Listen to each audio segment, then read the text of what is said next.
Bonjour à toutes et bonjour à tous, je suis contente de vous retrouver pour ce nouveau podcast où on va parler d'Uranus aux Gémeaux. Alors, je vais déjà vous donner les dates. Donc, Uranus va rentrer dans le signe des Gémeaux le 27 avril 2026 pour rester 6 à 7 ans et sortira du signe dans un premier lieu le 4 août 2032. De l'eau aura coulé sous les ponts d'ici là, mais je vais vous expliquer durant ce podcast de quel bois va être fait cet Uranus dans le signe des Gémeaux.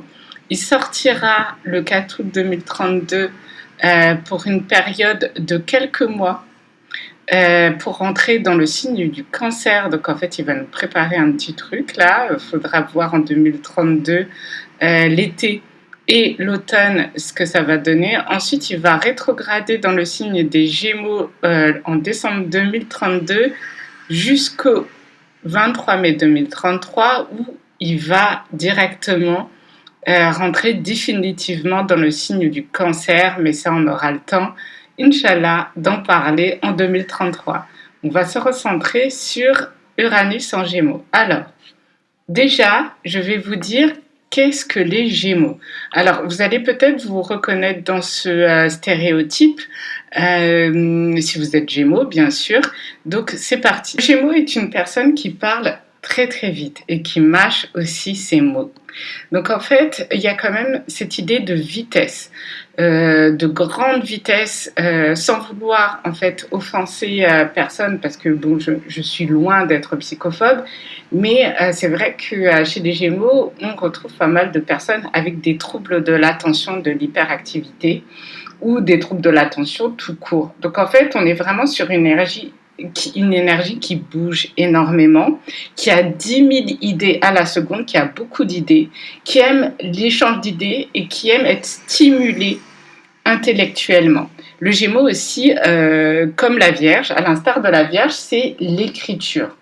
Et c'est vrai que quand on me parle d'Uranus en Gémeaux, surtout dans ce contexte-là, ça me fait penser beaucoup au serment du jeu de paume pendant la Révolution française, ou juste avant la Révolution française, où vous avez les membres du tiers-État, on pourrait dire l'ancien Front populaire, qui ont fait ce serment du jeu de paume. Et dans ce serment-là, ça commençait par qu'est-ce que le tiers-État?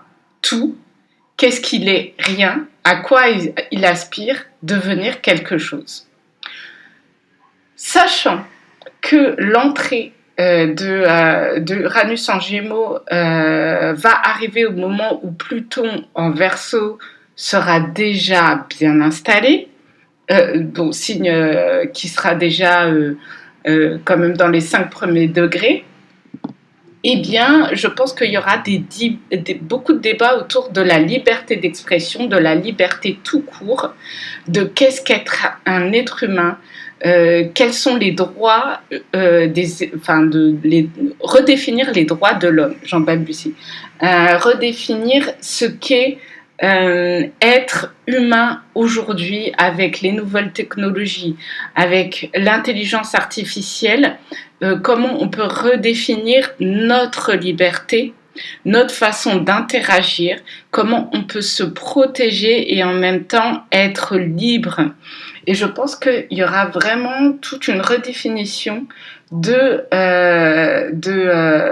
idées autour des droits de l'homme. Et je pense qu'en fait, quand je pense à ça, je pense aux droits des enfants, des animaux. Le Gémeaux, ça symbolise l'adolescence. Donc je pense qu'il y aura beaucoup de redéfinition par rapport à ça. C'est vrai que dans l'idée d'Uranus et du Gémeaux, on n'est pas du tout sur les émotions. Donc on est vraiment sur Jupiter, la loi, le Gémeaux, l'écriture, l'indépendance, la liberté d'expression, les mouvements, les idées libres. Quand je pense aussi aux Gémeaux, je pense au commerce, aux échanges, aux débats, aux joutes verbales, même avec Uranus, ça peut être vraiment pia dans ta bouche, dans ton corps, dans ta tête. La parole est vraiment libérée et je pense que en fait, faut voir aussi où se trouvera Vénus à ce moment-là, parce que Vénus c'est une planète rapide. Donc en fait, elle va transiter entre 2026 et 2032 quand même plusieurs fois en carré, en opposition, en trigone et en sextile par rapport à Uranus. Mais c'est vrai qu'il y aura à un moment donné pas mal de choses au niveau du droit des femmes. À ce moment-là, redéfinir en fait toute une législation autour du droit des femmes, en espérant pour le positif. Et ensuite, je pense que ça va libérer la parole dans le sens où, quand je pense aux Gémeaux, je pense au chakra de la gorge, parce que vraiment les Gémeaux, bon, tous les Gémeaux sont pas loquaces, hein, mais vraiment les Gémeaux, quand ils s'y mettent, ça parle, ça parle, ça parle. Parfois, ça peut être superficiel. Je pense qu'en fait, pour les personnes qui ont réussi à débarrasser leurs Gémeaux, que ce soit le Mercure, le Soleil, de cette superficialité, et encore la superficialité, ce n'est pas du tout péjoratif. Il y a des personnes qui ne vont pas du tout être alignées avec une énergie superficielle et c'est ok. Il y a des personnes qui vont être complètement alignées avec l'énergie superficielle, qui vont regarder les séries des Kardashians. Je m'égare, mais vous voyez un petit peu l'idée.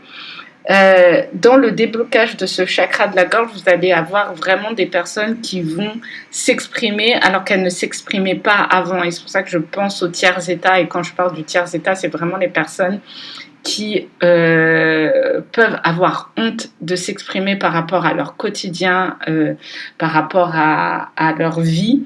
Et là, ils ne vont pas avoir honte, ils vont oser s'exprimer. Et donc, en fait, vous aurez tout un nouveau paradigme de nouvelles personnes qui vont arriver sur la place publique, parce qu'il faut savoir que le Gémeaux, c'est un animal social.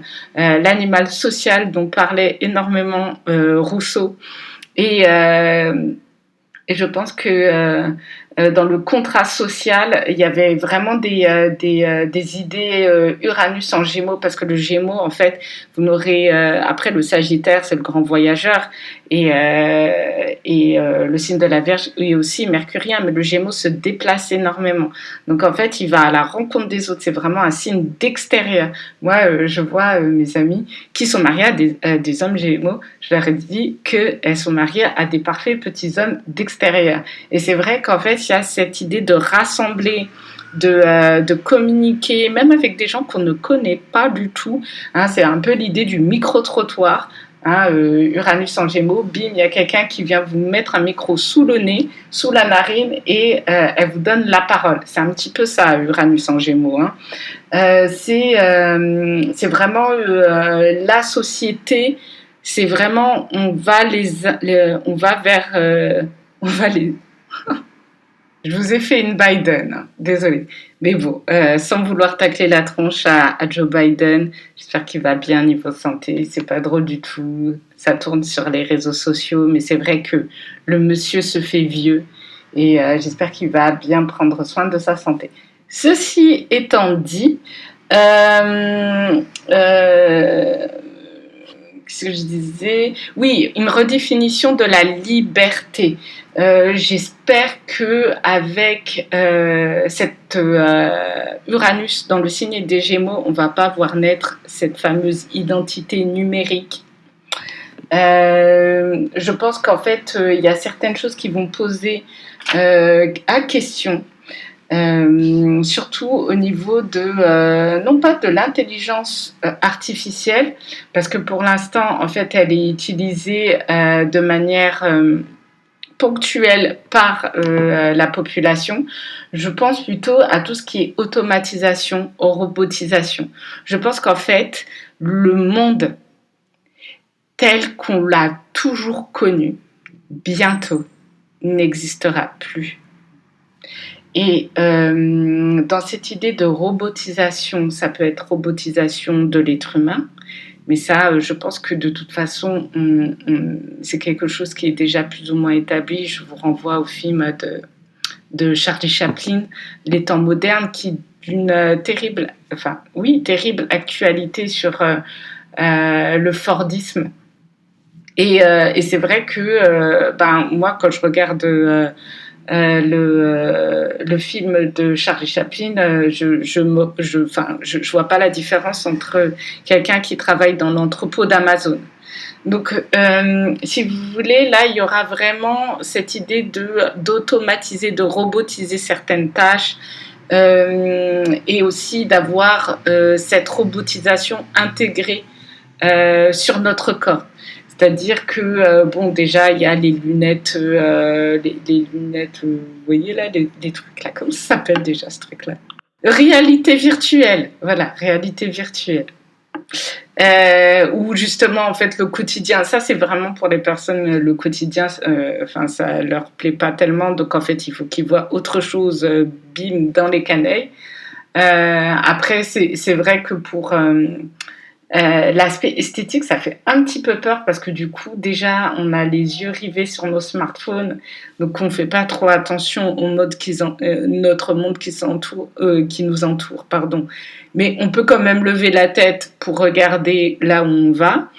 Mais là, avec les lunettes de réalité virtuelle, enfin, je veux dire, c'est directement dans nos canailles. On peut, voilà. C'est assez, oui, c'est assez déstabilisant. Quand bien même je travaille dans le digital, c'est vrai que c'est quelque chose qu'il faut prendre en compte dans le futur. Ensuite, ce que je voulais vous dire sur l'aspect superficiel du Gémeaux, c'est vraiment le fait que cette dimension émotionnelle n'est pas prise en compte réellement dans ce que les gens vont vivre au quotidien avec ces booms technologiques. C'est-à-dire que, en fait, comme je vous disais, le Gémeaux, c'est un animal social. Tous les êtres humains sont des animaux sociaux, mais ce que je veux dire, c'est que chez le Gémeaux, c'est décuplé. Ça va avoir effectivement un grand changement sur les réseaux sociaux. Les réseaux sociaux tels que vous les voyez maintenant, vous complètement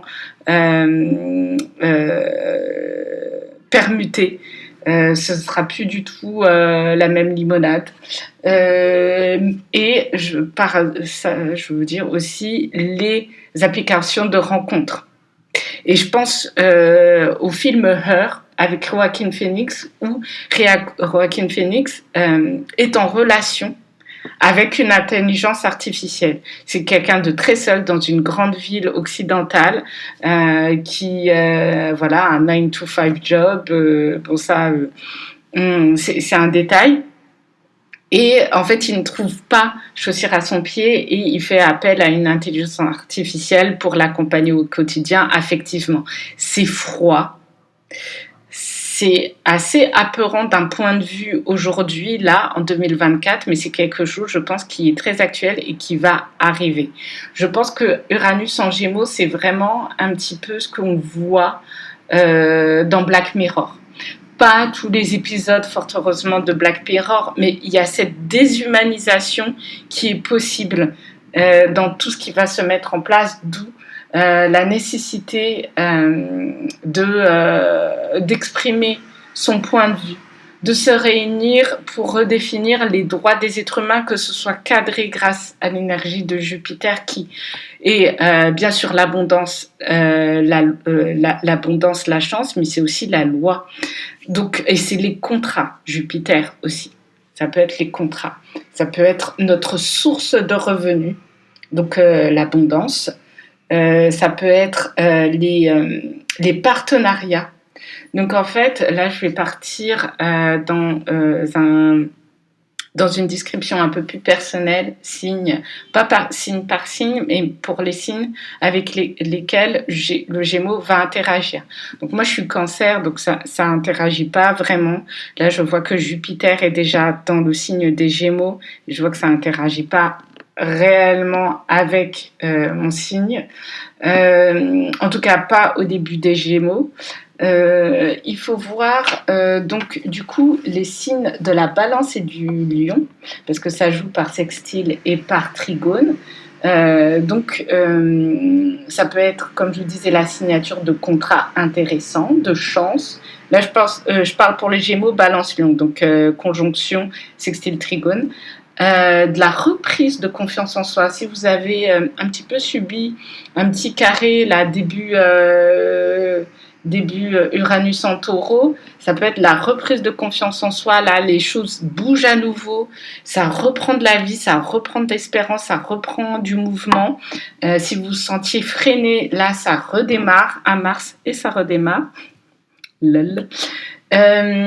Pour les Sagittaires, ça joue par opposition, donc il s'agira de remettre un petit peu de l'eau dans votre vin, surtout les Sagigi, voilà, on aime bien imposer un petit peu notre point de vue. Je dis ça parce que je suis Cancer, mais j'ai beaucoup de planètes en Sagittaire, donc je suis littéralement de l'eau qui bout. Ensuite, nous avons les Poissons et les Vierges, et là ça va jouer par carré. Donc regardez, là je vous dirais, pour être plus prudente, la maison dans laquelle ça tombe, ça peut être un petit peu un signe d'excès, donc d'excès de colère, d'excès surtout s'il y a Mars dans le coin, d'excès de confiance, mais pas genre excès de confiance en soi, mais un petit peu la fierté mal placée. Donc il y aura besoin d'une remise en question, par exemple si il y a une certaine un excès par rapport à des prises de risques. Faut voir où vous pouvez justement recalibrer tout ça. Mise à jour dans vos papiers, puisque Jupiter c'est la loi. Ça peut être aussi une perte de confiance en soi. Je pense à l'énergie des Poissons. Pour que vous sentiez un peu plus préparé. Faut voir aussi la maison dans laquelle ça tombe, mais par exemple Jupiter étant la loi, faut regarder en fait qu'est-ce qui fait que votre confiance en soi à ce moment-là baisse un petit peu, parce que bon, il y a une autorité extérieure qui fait que vous ne sentez pas légitime à prendre votre place, parce que le soleil c'est la place que j'occupe dans le monde, c'est comment je rayonne, et c'est vrai qu'en carré, soit il y a un excès, soit il y a une diminution ou une impossibilité de s'exprimer librement. Je m'explique. Parce que en fait, le carré, du coup, je vais vous expliquer ce qu'est le carré. Le carré, c'est un aspect, on dit de tension, mais c'est surtout un combat dans lequel une des énergies essaie de mettre l'autre KO. Donc en fait, il y a dans l'opposition qu'une seule énergie qui s'exprime, comme par exemple l'opposition Gémeaux-Sagittaire, où vous avez par exemple l'énergie Sagittaire qui va s'exprimer au lieu de laisser la place aux Gémeaux. Ça peut être justement imposer son point de vue, ça peut être it's my way or the highway, alors que le Gémeaux, lui, est beaucoup plus social, beaucoup plus ouvert, il prend tous les points de vue. Ça peut paraître superficiel, mais ça a l'avantage justement de rassembler tous les points de vue et d'être beaucoup plus aérien, fluide, mutable. Il faut savoir que le Gémeaux, c'est un signe mutable qui s'adapte super bien à tous les environnements. En tout cas, big up à tous mes amis Gémeaux, parce que je les reconnais grave dans ce schéma-là. Ensuite, quand je parle du carré, c'est vraiment à une énergie où non seulement l'autre énergie n'existe plus, mais en fait, elle veut la détruire. Donc, elle veut vraiment annihiler l'énergie à l'autre bout du carré. C'est pour ça qu'on appelle ça un aspect de tension, et que c'est... si on arrive à dépasser cet aspect de tension, ça permet de transcender vraiment une épreuve, un schéma, et un petit peu à l'image de la carte de la tour ou du jugement, de faire table rase du passé et vraiment de repartir sur un nouveau paradigme. Je ne parle pas de cycle, je parle vraiment de faire autrement, de retourner la vapeur. Donc voilà, ça c'est dit pour tous les signes. Après, le Cancer, je sais que ça tombe sur la maison 11 parce que moi-même est un Cancer. Donc en fait, ça va être intéressant, puisque la maison 11, c'est la maison des autres. C'est la maison du Verseau. C'est la maison de la communauté. Donc, regardez bien dans quelle maison ça va tomber sur votre thème. Et écoutez, moi, ça a été un petit peu court par rapport à mes autres vidéos. J'essaie de voir si j'ai oublié de vous dire certaines choses, mais non, j'ai tout dit, hein, je ne vais pas me répéter. Uranus, c'est l'idéalisme aussi, c'est la façon singulière avec laquelle on se présente au monde. Je pense qu'en fait, dans notre prise de parole à tous, on saura s'exprimer au-delà pour ceux qui arriveront à conjuguer ces deux énergies, au-delà des dictats de la société. On arrivera à s'exprimer vraiment en son nom. Ce sera pas facile. Je pense qu'il y aura des petits journaux anarchistes qui vont. Quand je dis journaux, c'est vraiment des voix. Je parle de podcasts, mais vraiment là, je sais pas. Avec Uranus en Gémeaux, je pense que même les podcasts seront désuets à ce stade-là. Il y aura vraiment des voix singulières, surtout au niveau des adolescents, des jeunes gens, parce que le Gémeaux c'est l'adolescence. Donc je pense qu'il y aura une sorte, un petit peu de voix anarchiste qui va s'élever. Je pense que ça peut faire du bien au niveau du renouveau. Voilà, écoutez, moi je vous embrasse. Je pense que j'ai assez papoté, j'ai assez parlé. Ça m'a fait bien plaisir. J'ai bien aimé papoter, parler de cette énergie. Vous avez compris, je sais que en général, les gens ne sont pas très fans du Gémeaux et du Scorpion. Moi, les Gémeaux, je les adore, je les kiffe. Parfois on ne comprend pas ce qu'ils disent. Mais je les kiffe. Je vous embrasse tous et je vous souhaite une très belle fin de semaine et à bientôt. Bisous.